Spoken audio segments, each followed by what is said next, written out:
ಇನ್ನು ರಾಮಮಂದಿರ ವಿಶ್ವಸ್ತ ಮಂಡಳಿಯ ಸದಸ್ಯರು ಕೂಡ ಆಗಿರುವಂತಹ ಪೇಜಾವರ ಶ್ರೀಗಳು ರಾಮಮಂದಿರ ಪ್ರಕರಣದ ಬಗ್ಗೆ ಮಾತನಾಡಿದ್ದಾರೆ. ಈ ವಿಚಾರಕ್ಕೆ ಸಂಬಂಧಪಟ್ಟಂತೆ ಮಾತಾಡ್ತಾ ದೇಣಿಗೆ ಪಡೆದು ರಸೀದಿ ಕೊಟ್ಟಿಲ್ಲ ಅಂದರೆ ಅದು ದೊಡ್ಡ ತಪ್ಪು ಅಂತ ಶ್ರೀಗಳು ಹೇಳ್ತಾ ಇದ್ದಾರೆ.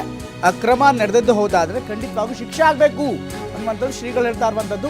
ಉಡುಪಿಯ ಪೇಜಾವರ ಮಠದ ವಿಶ್ವ ಪ್ರಸನ್ನ ತೀರ್ಥ ಸ್ವಾಮೀಜಿ ಈ ಮಾತನ್ನು ಹೇಳ್ತಾ ಇರುವಂಥದ್ದು. ರಾಮಮಂದಿರ ವಿಶ್ವಸ್ತ ಮಂಡಳಿ ಟ್ರಸ್ಟ್ನ ಸದಸ್ಯರು ಕೂಡ ಆಗಿದ್ದಾರೆ ಶ್ರೀಗಳು. ಜುಲೈ 11ರಂದು ಟ್ರಸ್ಟ್ನ ಸಭೆ ಇದೆ, ನಾನು ಭಾಗವಹಿಸ್ತೇನೆ, ಎಲ್ಲ ವಿಚಾರ ತಿಳಿದುಕೊಂಡು ಆನಂತರ ಪ್ರತಿಕ್ರಿಯೆ ಕೊಡ್ತೀನಿ ಅಂತ ಹೇಳಿದ್ದಾರೆ.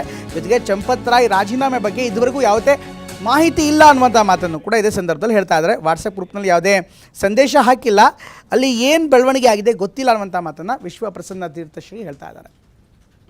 ಅವರು ಯಾವತ್ತೂ ಕೂಡ ಅದು ಕೂಡ ಇಷ್ಟು ದೊಡ್ಡ ದೊಡ್ಡ ಅಮೌಂಟ್ ಇರುವಾಗ ಒಂದು ನಮ್ಮ ನಿಲುವು ಏನು ಅಂತ ಹೇಳಿದರೆ ಯಾರೇ ಆಗಲಿ ಅಲ್ಲಿಯೇ ರಸೀಟ್ ತಗೊಳ್ಬೇಕು.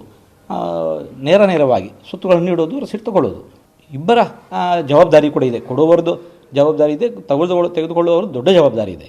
ಅದು ಕೊಟ್ಟಿಲ್ಲ ಅಂತಂದರೆ ಮಾತ್ರ ದೊಡ್ಡ ತಪ್ಪಾಗ್ತಾ ಇದೆ. ರಿಸಿಪ್ಟ್ ಕೊಟ್ಟಿದ್ದರೆ ಅವು ಕೊಟ್ಟದ್ದು ಹೌದು ಅಂತ ಆಗುತ್ತೆ.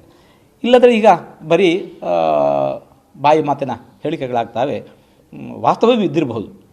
ಯಾಕಂದರೆ ಅವರು ಅಷ್ಟೊಂದು ಹೇಳ್ತಾ ಇದ್ದಾರೆ ಅಂತಂದರೆ.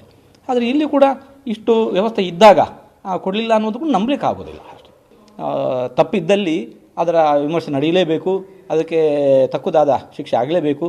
ಯಾಕೆಂತಂದರೆ ಇದು ಒಬ್ಬಿಬ್ಬರಲ್ಲ, ದೇಶ ವಿದೇಶಗಳ ಸಮಸ್ತ ಶ್ರದ್ಧಾಳುಗಳ ಶ್ರದ್ಧಾ ಕೇಂದ್ರ ಆದದ್ದಾಗಿದೆ. ಇಂತಹ ಘೋರ ಅಪಚಾರ ಇಲ್ಲಿ ನಡೆಯಲೇಬಾರದಿತ್ತು.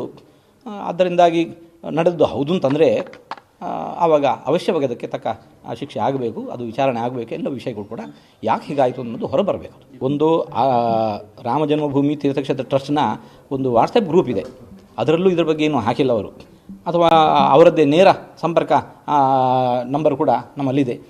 ಈ ವಿಶೇಷಗಳು ಇದ್ದಾಗೆಲ್ಲದಲ್ಲಿ ಹಾಕ್ತಾರೆ ಅವರು, ಇದನ್ನು ಹಾಕಿಲ್ಲ. ಆದ್ದರಿಂದಾಗಿ ಅಲ್ಲಿ ಏನಾಗಿದೆ ಅನ್ನೋದು ನಮ್ಗೆ ಗೊತ್ತಿಲ್ಲ. ಟ್ರಸ್ಟಿನ ಒಬ್ಬ ಸದಸ್ಯರಾಗಿ ನಾವು ಅವರಿವರು ಕೇಳಿದ ಸುದ್ದಿಯನ್ನು ಕೇಳಿಕೊಂಡು ಏನೂ ವಿಚಾರ ಮುಂದಿಡ್ಲಿಕ್ಕೆ ಬರೋದಿಲ್ಲ. ನಾಡಿದ್ದು 11ನೇ ತಾರೀಕು ಟ್ರಸ್ಟ್ನ ಮೀಟಿಂಗ್ ಇದೆ.